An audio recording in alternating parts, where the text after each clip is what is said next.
Así que de este modo le pido el favor que oremos al Señor y encomendemos este tiempo delante de Él.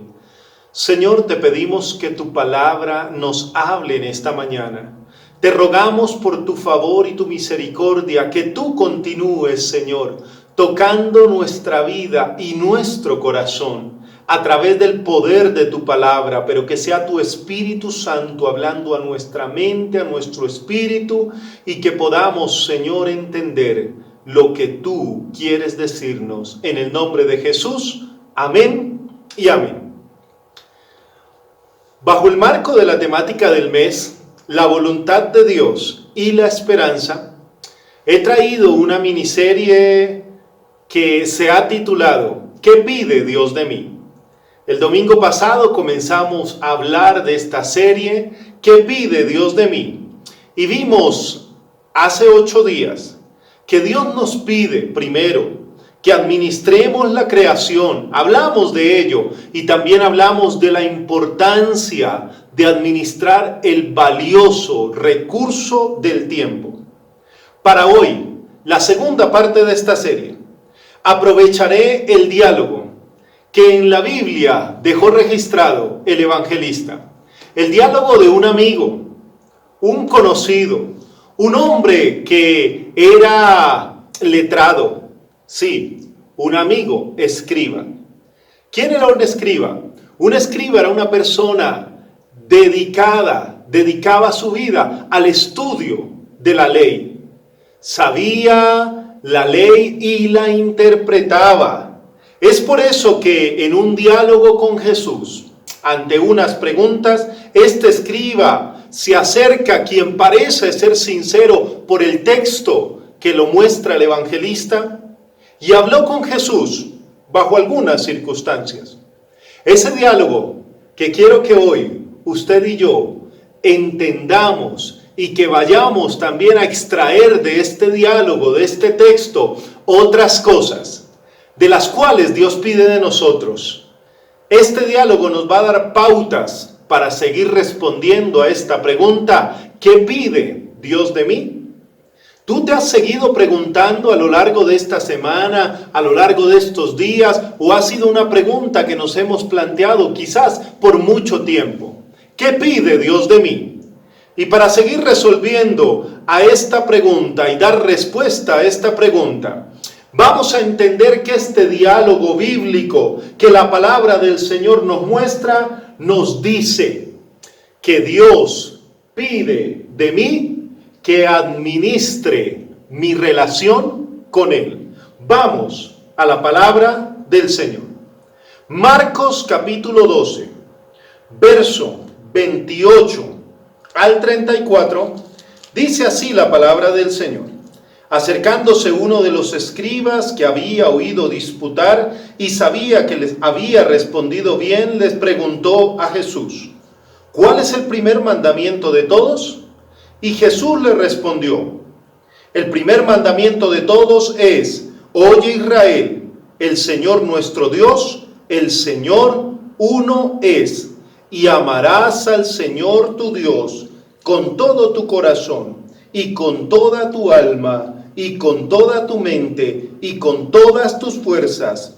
Este es el principal mandamiento. Cuando nosotros nos acercamos a este texto bíblico y cuando de él intentamos responder la pregunta que hizo este hombre, que le preguntó a Jesús: ¿cuál es el primer mandamiento?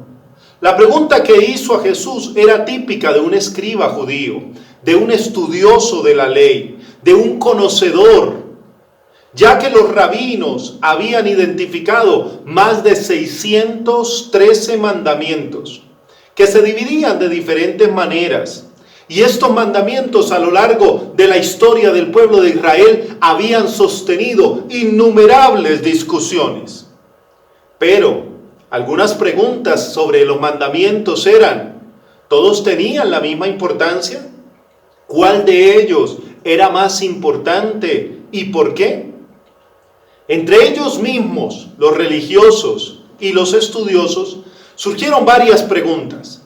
¿Cuál era más importante?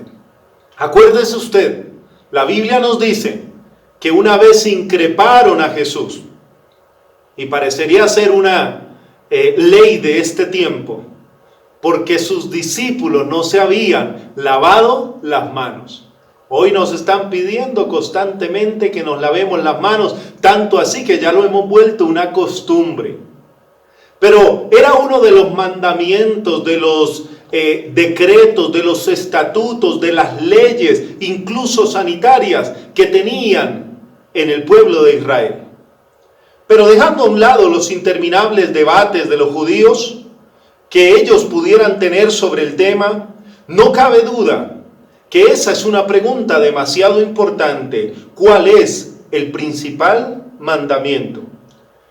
Hablamos al principio de la temática de este mes que Dios nos guía también a través de los mandamientos, que Dios nos guía a través de sus mandatos, de su palabra.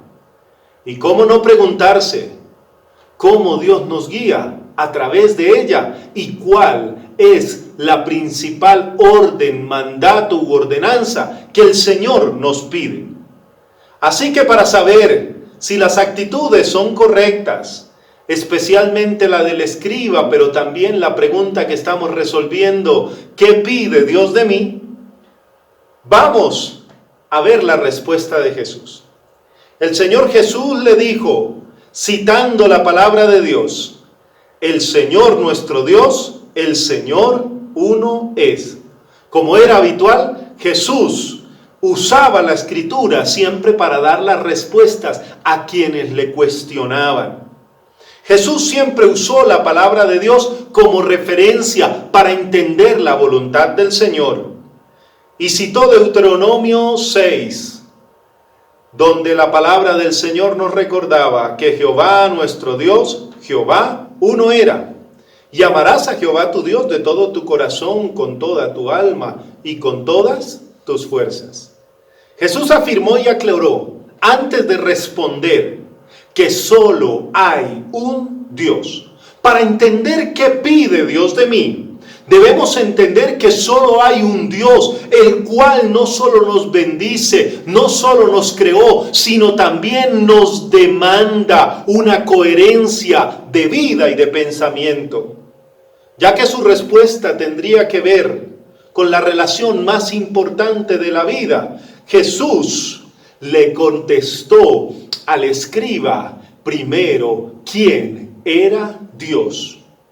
La diferencia entre el cristianismo y la mayoría de las religiones a lo largo de los siglos ha sido clara y evidente. Solo hay un Dios.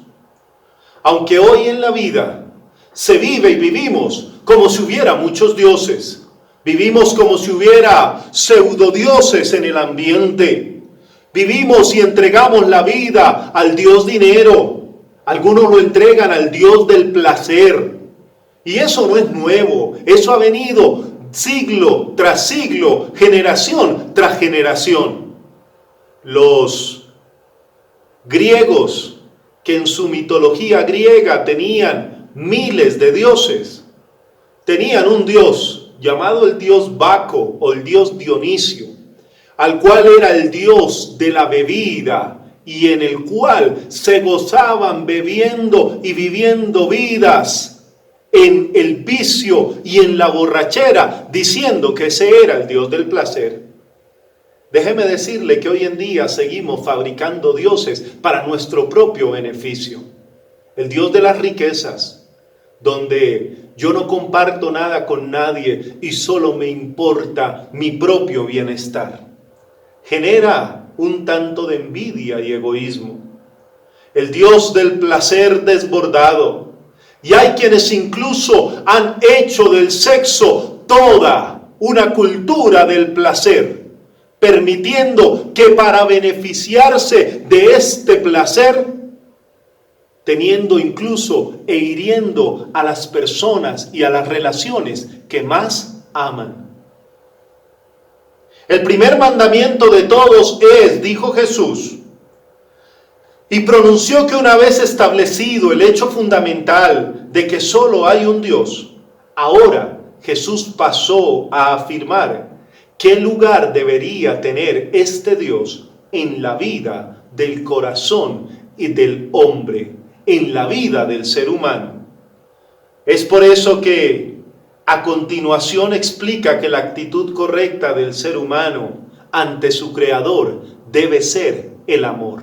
Dios pide de ti, Dios pide de mí que lo amemos, porque el ser humano debe amar a Dios sobre todo su ser y con todas sus facultades. Dios te dio facultades en primera medida para que lo ames a Él. Marcos 12:30, y amarás al Señor tu Dios con todo tu corazón y con toda tu alma y con toda tu mente y con todas tus fuerzas. Este es el principal mandamiento. Sin lugar a dudas, es un mandamiento que para muchos lo podrían considerar un mandamiento muy difícil de cumplir. ¿Cómo se puede amar a alguien con todo el corazón, con toda el alma, con todas las fuerzas y con toda la mente? Pues déjeme decirle, amado hermano, amada iglesia, amado amigo que me escuchas, que Dios anhela que tú lo ames. Amar al Señor, en este texto, a diferencia de Deuteronomio 6, 4 y 5, Jesús incluye e introduce que debemos amar a Dios con toda nuestra mente. El maestro añadió que una de las facultades que Dios le ha dado al hombre, la capacidad de pensar, de razonar, también es útil para amar a Dios. Y deben estar involucradas en el amor que tenemos por Dios. Tal vez a muchos les parezca extraño la inclusión de Jesús de la mente en el amor, porque identifican el amor con las emociones y no con el intelecto. Pero déjeme explicarle que Jesucristo dijo que para amar a Dios es imprescindible usar también la mente. Y le hago una pregunta: ¿cómo puede usted amar a alguien a quien no conoce? ¿Cómo puede, en el caso de Dios, adorarle correctamente? La única forma es permitir que a través de nuestra mente, de nuestro corazón, nosotros podamos conocerle y amar a Dios, como dijo el Señor, sobre todas las cosas. Desafortunadamente, el amor usualmente se relaciona con un mero sentimiento. Y hemos creído que amar es solo una sensación. Y déjeme decirle que las sensaciones son pasajeras. Dios nos diseñó para que tuviéramos emociones, para que esas emociones generaran sentimientos. Pero cuando Jesús nos pide que amemos a Dios con nuestro intelecto, con nuestra mente, está dando un mandato, el cual genera una línea de pensamiento, tanto para con Dios como para con todos los demás. Si amamos, amemos también con la decisión clara que vamos a amar. Recuerdo el día que yo me casé. Decidí amar a mi esposa para el resto de los días. Y hasta hoy ha sido una decisión que ha ido acompañada de mi sentimiento y de mis emociones. Porque las emociones no pueden ser las que dictaminen o las que manden sobre el amor. Porque en la vida de casado, y seguramente los que están casados también lo han experimentado, hay momentos donde usted tiene dificultades, donde usted tiene una pelea con su cónyuge. Pero cuando ha decidido amar con el intelecto, usted va a ser tan cuidadoso de sus palabras y de sus actitudes, que sabe que aunque tenga quizás un sentimiento de indignación, de ira o de rabia, el amor prima porque usted decidió amar a su cónyuge para el resto de la vida. Lo mismo pasa con los hijos. Aunque en este tiempo en lo que nos hemos vuelto profesores, Y a veces no tenemos la paciencia de esos amados docentes que están ayudando y sirviendo tanto a través de las tecnologías. A veces, como decimos aquí en Colombia, se nos salta la paciencia y perdemos la alegría y regañamos a nuestros hijos porque no entienden o no saben hacer alguna cuestión de tarea o de trabajo. Pero el amor que les llevamos en el corazón, pero también que decidimos amarlos porque son nuestros hijos, previenen que el resto de sentimientos causen daño, porque amamos con el intelecto, pero también con el corazón. Es por eso que Jesús dijo, amen a Dios con toda su mente, con toda su alma, con todas sus fuerzas, pero también con toda su mente. Jesús le dijo a la mujer samaritana, ustedes adoráis lo que no sabéis. Y cuando adoramos lo que no conocemos ni sabemos, lo adoramos mal. Es por eso que yo te invito que para que puedas cumplir, hacer lo que Dios pide de ti, conozcas más del Señor y te enamores de Él con todo tu corazón, pero también con toda tu mente, con todas tus fuerzas y con toda tu alma.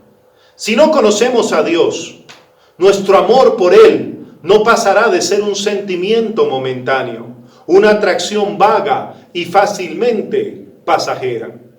Desafortunadamente, en muchas iglesias y en muchas expresiones espirituales, se piensa que la espiritualidad está en los sentidos.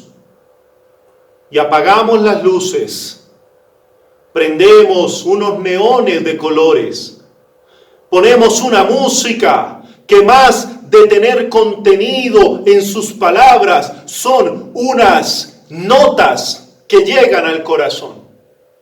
Y creemos que podemos amar a Dios porque nos sentimos bien. Desafortunadamente en la cultura occidental se ha privilegiado tanto el sentimiento que hoy en día hay una gran industria alrededor de esto que se llama la industria del entretenimiento.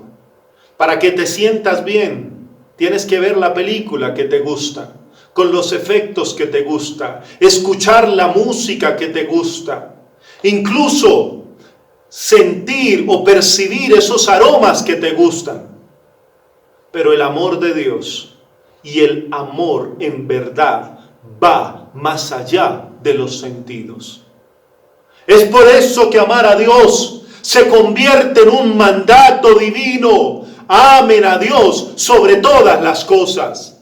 ¿Qué pide Dios de mí? Dios pide que administres bien tu relación con Él. Que no lo busquemos por meros intereses mezquinos. Que no lo busquemos solamente para que me sane o para que me saque de esta crisis. Si bien Dios tiene el poder para sanarte y sacarte de cualquier crisis, el mayor deseo de Dios es que tú le ames con toda tu mente, con todo tu corazón, con toda tu alma y con todas tus fuerzas.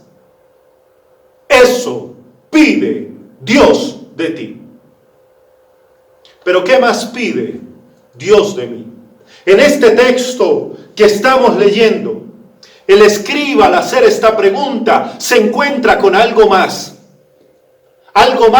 que la respuesta a cuál es el mandamiento más importante. Y esto nos lleva a entender que lo que te quiero decir, la cuarta cosa que te quiero decir, es que Dios pide de mí que administre mis relaciones humanas. Dios pide de mí que administre mis relaciones humanas. Siguió respondiendo Jesús en el versículo el 31. Y el segundo es semejante. Amarás a tu prójimo como a ti mismo. No hay otro mandamiento mayor que estos. Aunque el escriba solo le había preguntado cuál era el principal mandamiento, Jesús fue más allá. en su contestación. También le dijo cuál era el segundo. Y para ello nuevamente volvió a citar las Escrituras. Levítico 19, versículo 18 dice: no te vengarás, ni guardarás rencor a los hijos de tu pueblo, sino que amarás a tu prójimo como a ti mismo, yo, Jehová. Dios está diciendo desde un principio que la voluntad de Dios jamás será el odio ni el rencor. Les voy a confesar un pecadillo. En estos días de cuarentena, visto de vez en cuando, y de manera jocosa lo digo, una de estas novelas de la televisión. El nombre de la novela es el nombre de la actriz y se llama Analía. Y esta mujer dejó criar en su corazón un odio tan grande que toda su vida la construyó para responder con odio a la persona que había matado a su señora madre. Con esto le digo que Dios desde un principio nos está diciendo que no guardemos rencor. Que el propósito de Dios jamás será el odio, jamás será el rencor por cualquier circunstancia que hayas vivido, por difícil que parezca. Dios pide de ti que no guardes rencor, sino por el contrario, Dios pide de ti que administres las relaciones humanas que te rodean. Jesús dijo que este segundo mandamiento era semejante al anterior. Con esto Jesús estaba dando a entender el grado de importancia que para él era la humanidad. Es decir, pone casi en el mismo escalón que el amar a Dios y el amar al prójimo es igual tarea del creyente y no son mutuamente excluyentes. Por eso me preocupa y me aterroriza ver personas que dicen ser de fe o personas religiosas que odian al prójimo y que desean aniquilarlo de la faz de la tierra. Eso no es de Dios. Necesariamente debemos amar a nuestro prójimo, lo dice la palabra. ¿Por qué? Porque nuestro prójimo lleva la imagen de Dios. El apóstol Juan explicó que era imposible amar a Dios y no amar a nuestro prójimo. Primera de Juan, capítulo 4, versículo 20, dice así: si alguno dice yo amo a Dios y aborrece a su hermano, es mentiroso. Pues el que no ama a su hermano, a quien ha visto, ¿cómo podrá amar a Dios a quien no ha visto? Y nosotros tenemos este mandamiento de él: el que ama a Dios, ame también a su hermano. Además que el Señor Jesús dijo, ese mandamiento es semejante al anterior. Semejante a amar a Dios sobre todas las cosas. Con esto el Señor nos dice, si amas a Dios, ama a tu prójimo. Si amas a tu prójimo, es resultado de tu amor por Dios. No debemos olvidar que si primeramente no amamos a Dios, tampoco podremos amar correctamente a nuestro prójimo. Y cuando hablamos que Dios pide de nosotros que administremos nuestras relaciones humanas, estamos hablando de prójimos que nos rodean. Esta es la razón por la que el ser humano no logra hacer que este mundo sea un lugar donde se respire amor y paz. ¿Cuál? No amar al prójimo. Vivimos en un mundo tan egoísta que los países solo piensan en ellos. La guerra por adquirir elementos clínicos en este momento ha sido campal entre naciones. ¿Y quiénes han ganado? Los que tienen el dinero, porque solo piensan en ellos. De la misma manera, Dios seguirá estando presente en medio de la humanidad que le ama y le reconoce. Pero ¿cuántas veces no hemos escuchado? Es que Dios se olvidó de este mundo porque hay tantas guerras y tanta enfermedad. ¿Acaso ambas no podrían disiparse a través del amor entre los seres humanos? ¿De dónde vienen las guerras? Dice la palabra del Señor. ¿No es del odio y el rencor del corazón de los seres humanos? Así que la guerra jamás será propósito de Dios para su pueblo y para su creación. Solo cuando amamos a Dios estamos preparados para atender las dificultades que nos pueden surgir en las relaciones personales, ya sea con nuestro cónyuge, con nuestros hijos, con nuestros padres, con nuestros vecinos. Solo amando a Dios nos prepararemos para resolver toda dificultad. Pero ¿quién es nuestro prójimo? Pareciera ser una pregunta válida que hoy usted y yo tenemos en este tiempo. Déjeme decirle que nuestro prójimo, así en la Biblia también se preguntaron, y Jesús contestó con la parábola del buen samaritano. Tu prójimo y mi prójimo son nuestra familia, nuestro cónyuge al que debemos amar. No debemos irrespetar, no debemos dañar, no debemos destruir, porque es imagen de Dios, debemos amarlo. Y si tenemos diferencias conyugales, el amor de Dios nos capacita para resolverlas. Nuestro prójimo son nuestros hijos. No proveemos solamente porque seamos papá y mamá, proveemos porque los amamos y son un regalo de Dios. Nuestro prójimo son nuestros padres, quienes a través de ellos Dios nos dio la vida, y no debemos echarlos al olvido, ni dejarlos abandonados, ni respetarlos pensando que ahora somos más inteligentes que ellos. Nuestros prójimos también son nuestros abuelos, que Dios no los hizo para que los esclavizáramos cuidando nietos, ni tampoco haciendo los oficios del hogar mientras yo soy el profesional que trabajo y salgo exitoso. No, nuestro prójimo en nuestra familia es el ser digno de ser honrado, amado, respetado, valorado y cuidado. Ese es nuestro prójimo en la familia. Pero nuestro prójimo laboral, en el trabajo, compañeros, jefes, también es nuestro prójimo. No somos jefes para humillar a los demás. Somos jefes para ayudarlos a desarrollar, para compartir el conocimiento y para crecer juntos con nuestras relaciones laborales. Pero yo no soy un subalterno para hablar mal del jefe, para maldecirlo, para envidiarlo, para cuestionarlo. Soy una persona que Dios me ha puesto con un jefe para bendecirlo, para ver en qué puedo servirle mejor, para ver cómo juntos seguimos creciendo y la empresa o el lugar donde trabajamos siga desarrollándose para bendición de muchos. Sí, soy prójimo con mis clientes y mis proveedores cuando tengo relaciones honestas de confianza, cuando no doy dinero bajo la mesa para que me compren a mí un producto de mala calidad.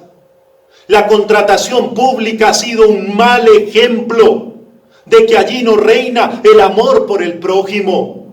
Porque por unas cuantas coimas se vende la salud, el bienestar de miles y millones de personas para beneficiar a unos pocos. Esa ha sido una maldición que tiene nuestro pueblo y que solo el amor por Dios y el amor por el prójimo tendrá el poder de romper. Pero mi prójimo son mis vecinos y mis amigos, a los cuales cuido y respeto. Por eso, en mi hogar, no me agarro a gritos con malas palabras, para que mis vecinos tengan un buen testimonio de que hay un hombre de fe que vive al lado de ellos, que, óigame bien, sin ser perfecto, demuestra ser un buen esposo, un buen padre y un buen vecino. Sí, pero mi prójimo, dijo Jesús, también son mis enemigos.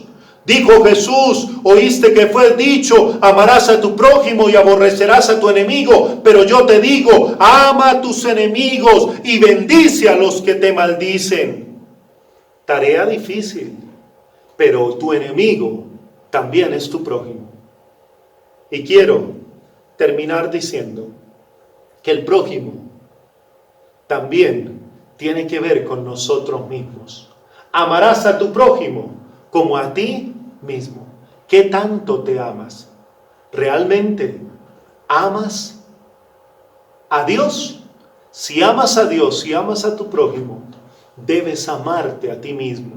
Con esto te estoy diciendo que no puedes caer víctima de la falta de valor, o los que algunos llaman especialistas, la baja autoestima.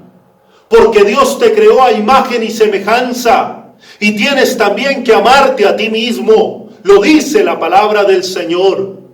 Por eso cuídate, por eso crece intelectualmente, estudia, por eso capacítate para hacer mejor las cosas. Por eso cuida de tu salud. No ingieras tantos alimentos dañinos, porque debes amarte a ti mismo, ya que tu cuerpo es templo del Espíritu Santo. Sí, algunos creen que la espiritualidad es abandonarnos a nosotros mismos para cuidar de los demás. Si tú no te cuidas a ti mismo, ¿cómo podrás cuidar de los demás? Si no te amas a ti mismo, ¿cómo podrás amar a los demás? Y quiero terminar. ¿Qué pide Dios de mí? Diciendo lo siguiente. Dios pide que tú le ames a Él. Y Dios pide que ames y cuides tus relaciones humanas.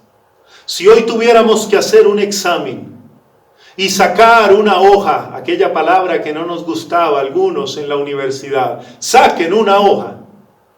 Si hoy nos dijera nuestro maestro, saca una hoja e hiciera una evaluación de tu amor por Dios, de tu amor por el prójimo, familia, vecinos, compañeros de trabajo, enemigos.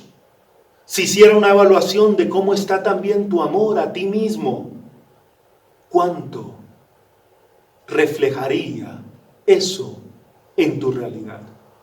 Hoy hay un llamado, pero tiene que ser hoy, que ames más a Dios, que ames más a las personas con las cuales Dios permite que te relaciones, y que ames más de ti mismo. Y yo quiero que allí donde tú estás, te coloques de pie y vamos a orar. Ponte de pie, toma la mano del que tienes a tu lado.